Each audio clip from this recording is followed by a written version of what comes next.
Bismillahirrahmanirrahim. Assalamualaikum warahmatullahi wabarakatuh. Alhamdulillah kita bisa bertemu kembali di mata pelajaran prakarya dan kewirausahaan kelas 11 MA. Dan sekarang kita akan bahas bab 1, yaitu kerajinan dari bahan limbah berbentuk bangun datar. Oke, kita mulai dari subbab A, yaitu pengertian kerajinan dari bahan limbah. Nah, jadi kerajinan berbahan limbah merupakan salah satu alternatif untuk didayagunakan dan dimanfaatkan sebagai media berkarya seni. Limbah banyak berada di sekitar kita, sehingga mudah diperoleh dan berpeluang besar untuk dikembangkan sebagai karya seni. Limbah disebut juga dengan sampah. Sampah-sampah tersebut dapat berwujud plastik bekas, kaleng bekas, dan juga kain perca yang banyak kita jumpai di mana-mana. Nah, jadi kerajinan berbahan limbah adalah cara memanfaatkan sampah menjadi sesuatu yang bermanfaat dan indah. Selain mengurangi pencemaran lingkungan, kerajinan ini juga bisa bernilai ekonomi jika dijual. Bahan limbah seperti plastik, kaleng, atau kain perca itu mudah ditemukan di sekitar kita, sehingga sangat potensial untuk dijadikan karya seni. Oke, sebagai contoh, limbah plastik berbentuk botol bekas itu kita bisa ubah menjadi pot bunga. Kemudian limbah kertas berbentuk koran bekas itu bisa kita ubah menjadi sebuah keranjang. Kemudian sisa-sisa dari kain perca itu kita bisa jahit menjadi tas kecil dan bisa dijual. Kemudian limbah kaleng itu bisa juga kita jadikan sebagai tempat pensil. Dan juga limbah batok kelapa itu kita bisa ukir menjadi wadah hias. Oke, kita lanjut ke subbab B, yaitu jenis karya kerajinan dari bahan limbah berbentuk bangun datar. Kita mulai dari nomor 1, yaitu kerajinan 2 dimensi. Kerajinan 2 dimensi merupakan kerajinan yang mempunyai ukuran panjang dan lebar sehingga memiliki luas. Produk kerajinan 2 dimensi sebagian besar memiliki fungsi hias karena keberadaannya dapat digantungkan di dinding. Selain itu, kerajinan 2 dimensi ada kalanya memiliki nilai fungsi, seperti keset lantai dari kain perca. Dengan demikian, kerajinan tersebut seringkali berfungsi untuk menambah keindahan ruangan, serta dinikmati pula keindahan wujudnya. Nah, jadi kerajinan 2 dimensi itu menonjolkan keindahan bentuk, motif, dan warna pada permukaan datarnya. Dan karya ini sering dijadikan dekorasi ruangan, agar lebih menarik sekaligus dapat mencerminkan selera atau budaya dari pembuatnya.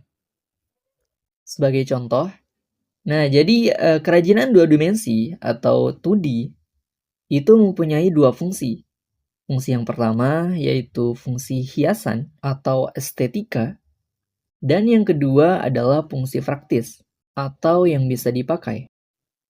Contoh dari fungsi hias meliputi lukisan, batik dinding, kaligrafi, kolase, dan anyaman gambar. Dan contoh dari fungsi praktis itu meliputi keset dari kain perca, taplak meja dari kain bekas, dan hiasan dinding dari anyaman bambu. Lanjut ke nomor 2, yaitu kerajinan 3 dimensi. Nah, jadi kerajinan 3 dimensi adalah kerajinan yang memiliki dimensi panjang, lebar, dan tinggi sehingga dapat diketahui volumenya. Nah, jadi kerajinan 3 dimensi adalah karya seni yang berbentuk ruang sehingga bisa dilihat dari segala sisi. Dan selain memiliki nilai keindahan, kerajinan ini juga sering memiliki fungsi pakai. Dan contoh kerajinan 3 dimensi dari bahan gerabah atau tembikar itu meliputi vas bunga, kendi, dan pot tanaman. Kemudian patung yang dibuat dari kayu, batu, atau logam. Kemudian anyaman yang berbentuk wadah yang meliputi keranjang bambu atau tas anyaman dari bahan pandan. Kemudian topeng tradisional yang digunakan dalam seni pertunjukan atau dekorasi. Dan juga miniatur bangunan seperti replika candi atau rumah adat. Oke, kita lanjut ke subbab C, yaitu media berkarya kerajinan dari bahan limbah berbentuk bangun datar. Nah, jadi media berarti sarana atau alat untuk mencapai tujuan. Medium dalam ilmu bahan berarti zat pengikat, yaitu bahan yang berfungsi untuk mengikat bahan yang lain agar menyatu. Dan dalam konteks berkarya, media meliputi pengertian bahan, alat, dan teknik yang digunakan dalam berkarya. Oke, kita bahas yang pertama yaitu bahan. Bahan yang digunakan untuk berkarya kerajinan tentunya limbah yang berasal dari alam ataupun hasil olahan manusia. Dan karakteristik bahan ditentukan oleh beberapa aspek berikut ini. Yang pertama, keindahan alam yang terkandung dalam bahan tersebut. Dan yang kedua, kesan permukaan bahan atau teksturnya. Dan yang ketiga, keras dan lunaknya bahan tersebut. Nah, contoh bahan limbah yang berasal dari alam itu meliputi daun kering, batang atau ranting kayu, kulit kelapa, kulit jagung, cangkang kerang, dan lain-lain. Dan contoh limbah dari hasil olahan manusia itu meliputi kain perca, plastik bekas, kertas atau kardus bekas, kaleng bekas, botol kaca atau plastik, dan lain-lain. Oke, kita lanjut ke nomor 2, yaitu alat. Nah, jadi alat atau tool itu adalah perkakas untuk mengerjakan bahan atau material. Dalam karya seni, alat memiliki peranan penting karena dapat mengubah bahan menjadi karya seni yang mengagumkan. Nah, jadi contoh alat dalam membuat karya seni itu meliputi pensil, kuas, dan cat. Itu untuk seni menggambar atau seni lukis. Kemudian alat pahat, pisau ukir, dan palu itu untuk karya seni yang berbentuk kerajinan atau patung. Kemudian gunting, jarum, dan mesin jahit itu untuk karya seni tekstil atau kriya. Dan juga kemudian rakel dan tinta itu untuk seni cetak atau sablon. Oke, selanjutnya yang ketiga yaitu teknik. Nah, jadi teknik merupakan cara untuk memanipulasi bahan dengan alat tertentu. Teknik yang baik adalah cara berkarya yang disesuaikan dengan sifat bahan dan peralatan yang digunakan. Nah, jadi terdapat dua teknik dalam berkarya seni. Jadi yang pertama yaitu teknik umum atau teknik pertukangan, dan yang kedua yaitu teknik khusus atau teknik artistik. Oke, kita lanjut ke subbab D, yaitu berkarya pada media kerajinan dari bahan limbah berbentuk bangun datar. Nah, jadi membuat kerajinan dengan menggunakan bahan limbah yang berbentuk bangun datar, itu memerlukan media yang tepat. Hal tersebut bertujuan agar produk yang dihasilkan sesuai dengan nilai fungsi secara optimal. Oke, jadi contoh kerajinan yang pertama, yaitu membuat kolase dari kain perca. Nah, jadi kolase berarti komposisi artistik yang dibuat dari berbagai potongan bahan seperti kertas, kain, kaca, logam, dan kayu yang disusun dan ditempelkan pada permukaan bidang pola atau gambar. Kemudian contoh kerajinan yang kedua, yaitu membuat hiasan dinding dari aluminium. Nah, jadi aluminium itu memiliki komposisi yang terdiri atas tembaga, silikon, dan magnesium. Dan bahan tersebut bersifat unik karena memiliki kesan kuno. Nah, guna membuat hiasan dinding dari aluminium, bahan yang diperlukan adalah plat aluminium seperti yang terdapat pada kaleng minuman bekas. Oke, kita lanjut ke subbab E, yaitu langkah-langkah perancangan desain, produksi, biaya produksi, dan laporan kegiatan usaha. Oke, kita bahas nomor 1 yaitu perancangan desain. Nah, jadi perancangan desain itu meliputi yang pertama persiapan. Persiapan desain baru untuk bahan limbah itu sangat penting karena harus disesuaikan dengan selera pasar. Persiapan ini dimaksudkan agar desain yang dihasilkan tidak sekedar meniru desain-desain yang sudah ada. Namun persiapan tersebut akan menghasilkan desain yang baru dan belum pernah ada dan tidak pasaran. Oke, kalian bisa perhatikan bagan ini ya. Jadi ini adalah bagan persiapan perencanaan desain produk. Langkah awalnya, itu kita harus melakukan riset dulu, yaitu riset produk apa yang kira-kira bakal kita buat. Kemudian selanjutnya, yaitu eksplorasi bentuk. Nah, jadi eksplorasi bentuk ini, itu menyesuaikan dengan pengguna atau pelanggan kita. Nah, jadi bentuk apa nih yang kira-kira diminati oleh calon pengguna kita di luar sana? Kemudian selanjutnya, yaitu ide produk. Nah, untuk ide produk ini, itu kita bisa explore apa yang lagi tren sekarang, atau produk yang paling banyak dibeli, atau yang paling laris untuk sekarang ini. Kemudian selanjutnya, yaitu pengembangan produk. Nah, jadi pengembangan produk ini, itu bertujuan supaya produk kita itu ada nilai lebihnya, atau berbeda dari produk lain. Kemudian langkah selanjutnya, yaitu prototype produk. Nah, jadi prototype ini itu adalah istilah dari pembuatan sketsa ataupun model dari suatu produk. Dan setelah prototype produk, baru kita ke penjualan produknya. Kemudian tahap selanjutnya atau tahap yang B ya, yaitu tahap pengembangan. Nah, setelah melakukan tahapan persiapan, langkah selanjutnya adalah memfokuskan pada upaya untuk mengkonkretkan ide-ide rancangan yang masih bersifat abstrak menjadi sebuah sketsa, model, atau prototipe. Nah, jadi proses-proses tersebut hanya dapat dilakukan melalui proses eksplorasi dari bentuk-bentuk kerajinan yang lebih spesifik, dan kemudian melalui tahapan divergen dan konvergen. Nah, jadi divergen itu maksudnya mencari banyak ide. Contohnya, yaitu membuat beberapa sketsa yang berbeda untuk satu lukisan. Dan sedangkan konvergen, itu contohnya dari banyak sketsa itu, kita bisa pilih satu yang paling bagus untuk dijadikan karya akhir. Oke, selanjutnya kita akan bahas yang nomor 2, yaitu produksi.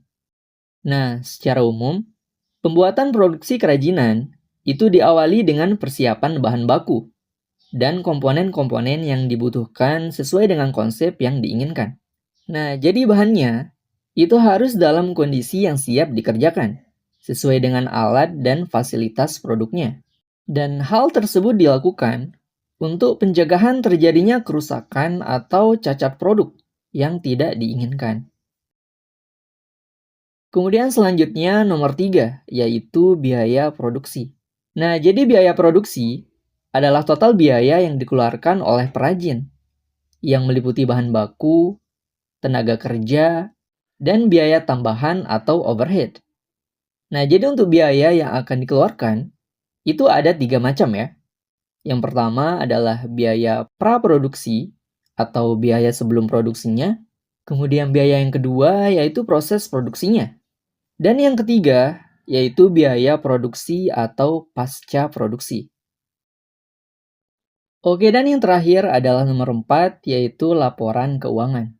Nah, jadi laporan keuangan merupakan informasi keuangan pada suatu periode dalam suatu usaha tertentu. Dan laporan keuangan itu terdiri atas laporan keuangan harga pokok produksi, laporan laba rugi, laporan neraca, dan laporan perubahan modal. Oke, kita lanjut ke subbab F, yaitu menghitung BEV produk kerajinan dari bahan limbah berbentuk bangun datar. Kita bahas nomor 1 dulu, yaitu pengertian BEP. Nah, jadi break-even point atau titik impas adalah posisi suatu perusahaan yang belum memperoleh keuntungan, namun tidak juga rugi. Nah, jadi BEP itu dapat diartikan juga sebuah kondisi ketika jumlah pengeluaran yang diperlukan untuk biaya produksi sama dengan jumlah pendapatan yang diterima dari hasil penjualan. Jadi, BEP itu penting karena menunjukkan jumlah penjualan minimum agar usaha kita tidak merugi. Dan setelah melewati BEP, setiap penjualan berikutnya akan menghasilkan keuntungan.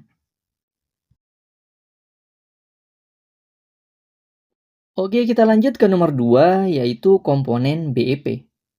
Nah, jadi komponen penghitungan BEP itu meliputi biaya tetap atau fixed cost, biaya variabel atau variable cost, dan biaya penjualan atau selling price. Oke, kita bahas biaya tetap atau fixed cost dulu ya. Nah, jadi biaya tetap itu adalah biaya yang jumlahnya tidak berubah walaupun produksi kita lagi naik atau turun. Misalnya, sewa tempat. Selanjutnya, biaya variabel atau variable cost. Nah, jadi biaya variabel adalah biaya yang berubah sesuai jumlah produksi. Contohnya seperti bahan baku yang kita gunakan di dalam usaha kita. Dan yang terakhir, harga jual atau selling price. Nah, jadi harga jual adalah harga produk yang ditawarkan ke konsumen. Oke, untuk contohnya, sekarang kita coba hitung BEP dari usaha minuman ya. Nah, jadi biaya pertama yaitu biaya tetap atau fixed cost. Nah, jadi misalnya biaya tetapnya itu 1.500.000. Itu termasuk dari sewa tempat, gaji karyawan, dan juga listriknya. Kemudian biaya yang kedua yaitu biaya variabel atau variable cost yang meliputi bahan baku seperti sirup dan juga topping, serta plastik atau gelasnya juga. Dan yang selanjutnya yaitu harga jual atau selling price. Nah, jadi untuk harga jual di sini itu adalah 5.000 per gelas. Oke, sekarang kita akan hitung labanya ya. Nah, jadi laba per gelas itu sama dengan 5.000 dikurangi 2.000 dan hasilnya Rp3.000. Dan BEP-nya itu 1.500.000 dibagi Rp3.000. Itu sama dengan 500 gelas. Nah, artinya usaha minuman kita harus menjual minimal 500 gelas sebulan agar balik modal yaitu tidak untung dan juga tidak rugi. Dan akhirnya kita sudah sampai di subbab yang terakhir, atau subbab G, yaitu strategi promosi. Nah, jadi strategi promosi adalah cara yang harus dilakukan untuk memperkenalkan produk atau jasa ke khalayak masyarakat. Nah, promosi juga merupakan salah satu rangkaian pemasaran suatu barang karena terkait erat dengan jumlah penjualan. Dan seorang wirausahawan itu harus melakukan strategi pemasaran dengan melakukan perancangan promosi. Jadi, strategi promosi itu tidak hanya mengenalkan produk kita saja, tetapi juga menarik minat, membangun citra merek, serta mendorong penjualan kita juga. Nah, dengan promosi yang tepat, wirausahawan itu dapat menjangkau pasar yang lebih luas dan juga meningkatkan loyalitas pelanggan. Oke, jadi strategi yang pertama yaitu membuat kemasan produk yang menarik. Nah, jadi pengemasan merupakan tahapan puncak dari sebuah produksi. Karena proses ini berkaitan antara daya tarik suatu produk dan juga calon pembeli. Selain itu, produk juga harus disajikan dalam kemasan yang atraktif, serta komunikatif dengan memberikan informasi yang memadai mengenai keunggulan dari produk tersebut. Sebagai contoh, kalian bisa perhatikan gambar ini. Jadi ini adalah produk yogurt yang dikemas dengan warna yang cerah dan menarik. Strategi yang kedua adalah menawarkan promo atau diskon. Nah, saat ini, adanya promo atau diskon pada suatu produk merupakan hal yang disukai oleh para pembeli. Dengan demikian, promo akan menarik perhatian calon pembeli kita. Nah, jadi promo atau diskon itu tidak hanya menarik perhatian saja, tetapi juga memberikan kesan bahwa produk kita itu lebih terjangkau dan bernilai. Dan hal ini dapat meningkatkan minat beli dan juga mempercepat keputusan pembelian, serta membantu penjual bersaing di pasaran. Sebagai contoh, supermarket memberikan potongan harga 50% untuk produk tertentu menjelang tanggal kadaluarsa, sehingga pembeli tertarik untuk membeli lebih cepat. Contoh lainnya yaitu toko online menawarkan gratis ongkir dengan minimum belanja tertentu, yang membuat pembeli lebih terdorong menambah jumlah belanjaannya. Strategi yang ketiga adalah pilih satu target pasar yang spesifik dan pasang harga yang bersaing. Nah, jadi segmentasi dan lokasi pemasaran yang sesuai dengan produk itu sangat memungkinkan produk kita itu dapat terlihat secara optimal. Contohnya, pasar kerajinan itu dapat dijadikan sarana efektif untuk mempromosikan produk kita. Hal itu disebabkan karena pasar kerajinan akan menjaring pelanggan yang tepat, yaitu pembeli yang memang menyukai kerajinan. Strategi yang keempat yaitu memanfaatkan media online atau daring. Nah, hampir sebagian masyarakat kita itu mempunyai ponsel pintar. Jadi seorang wirausahawan itu dapat melakukan promosi pemasaran dengan memasang iklan produk di website, marketplace, atau beberapa media sosial seperti Instagram, Facebook, dan juga Twitter. Nah, melalui ponsel pintar atau HP, promosi digital itu lebih efektif karena mudah diakses dan juga menjangkau pasar yang lebih luas, serta memungkinkan interaksi dan juga evaluasi yang cepat. Oke, kita udah sampai di slide yang terakhir. Nah, jadi setidaknya terdapat 4 macam sarana promosi yang dapat digunakan perusahaan untuk mempromosikan produk yang dihasilkan. Nah, jadi 4 jenis sarana promosi yang dapat digunakan oleh perusahaan itu meliputi yang pertama, periklanan atau advertising. Yang kedua, promosi penjualan atau sales promotion.